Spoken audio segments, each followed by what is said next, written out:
High everyone welcome back to my channel. आज আমি আপনাদেরকে তৈরি করে দেখাবো সবুজ আলুর দম বা ধনে পাতা দিয়ে আলুর দম। রুটি লুচি পরোটার সাথে এই আলুর দমটা কিন্তু খেতে দুর্দান্ত লাগে। আর যেহেতু এখন বাজারে নতুন আলু এসেছে আর তার সাথে ধনে পাতাও কিন্তু বেশ পাওয়া যায়, তাই এই রেসিপিটি খুব সহজে তৈরি করে নিতে পারেন। খুবই কম সময়ের মধ্যে তৈরি হয়ে যায়। আর এই আলুর দমে কোনো রকম গুঁড়ো মশলা বা কিছু মশলা অ্যাড করা হয় না, একদম সিম্পল ভাবেই তৈরি করা হয়। তো চলুন দেখে নেওয়া যাক আজকের এই রেসিপিটি। আজকের এই আলুর দম তৈরি করার জন্য এখানে আমি আলু নিয়েছি। আলুগুলোকে এভাবে বড় টুকরো করে কেটে নিয়েছি আর আলুগুলোকে সেদ্ধ করে নিয়েছি। আপনারা চাইলে সেদ্ধ না করেও করতে পারেন, তবে সেদ্ধ করে নিলে খুব তাড়াতাড়ি তৈরি হয়ে যায়। তো চলুন বন্ধুরা রান্নাটা শুরু করা যাক। এখানে একটা গ্যাসের ফ্লেম জ্বালিয়ে প্যান বসিয়ে দিয়েছি। এর মধ্যে দিয়ে দিলাম বেশ কিছুটা সাদা তেল।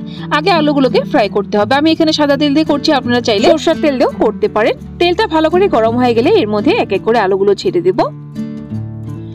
সব বন্ধুরা আলুগুলো ছেড়ে দিয়েছি। এখন আলুগুলোর মধ্যে নুন আর হলুদ গুঁড়ো দিয়ে আলুগুলোকে সুন্দর লালচে করে কড়া করে ভেজে নেব। সব বন্ধুরা নুন দিয়ে দিয়েছি আর দিয়ে দিলাম অল্প পরিমাণ হলুদ গুঁড়ো। এখন ভালো করে নেড়ে চেড়ে গ্যাসের ফ্লেমটা হাইতে রেখে আলুগুলোকে ফ্রাই করে নেব। যেহেতু আলু সেদ্ধ করা হয়েছে তাই আলুগুলো হাই ফ্লেমে ভেজে নিলেই হলো। আলুগুলো ভাজা হতে হতে এখানে গ্রেভির প্রিপারেশনটা করে নেব। ধনে পাতাটা পেস্ট করে নেব। এখানে একটা মিক্সিং জারে বেশ কিছুটা ধনে পাতা নিয়ে নিয়েছি। তারপর এর মধ্যে নিয়ে নিব 3টে কাঁচা লঙ্কা আর নিয়েছি তার সাথে 1 ইঞ্চির মতো আদা। ঢাকনা লাগিয়ে মিহি করে পেস্ট তৈরি করে নেব। সো বন্ধুরা দেখুন ধনে পাতার পেস্ট আমার তৈরি হয়ে গেছে। ঠিক এরকম করে মিহি করে একটা পেস্ট তৈরি করে নিতে হবে। তো চলুন এখন দেখে নিচ্ছি আলুগুলো। দেখুন এদিকে কিন্তু আমার আলুগুলো ফ্রাই করে নেওয়া হয়ে গেছে। আলুগুলোর মধ্যে সুন্দর লালচে কালার এসে গেছে। আলুগুলোকে তুলে রেখে দেব। সো দেখুন বন্ধুরা আলুগুলো তুলে নিয়েছি। এখন অনেকটাই তেল আছে, তেল কমিয়ে নিচ্ছি। এতটা তেলের প্রয়োজন নেই, প্রায় 2 টেবিল স্পুন পরিমাণ তেল রেখে দিলাম। এখন এর মধ্যে ফোড়নে দিয়ে দিব 1 টিস্পুন পরিমাণ গোটা জিরে। জিরেটাকে 10 থেকে 15 সেকেন্ড সময় নিয়ে ভালো করে ভেজে নেব।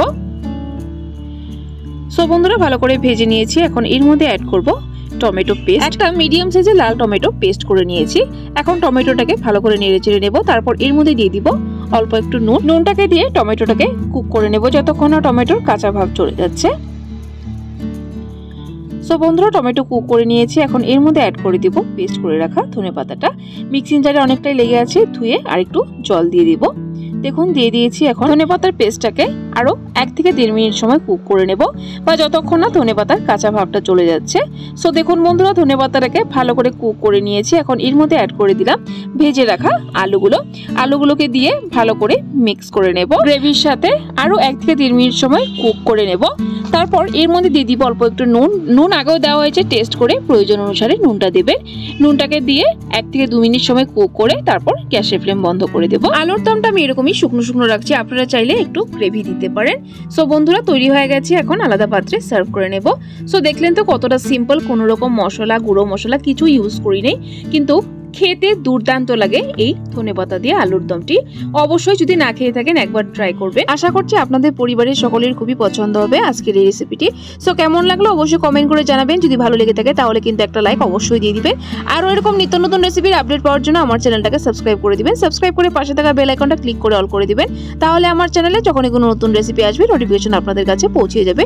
ভিডিওটি সম্পূর্ণ দেখার জন্য অসংখ্য ধন্যবাদ। ভালো থাকবেন, সুস্থ থাকবেন।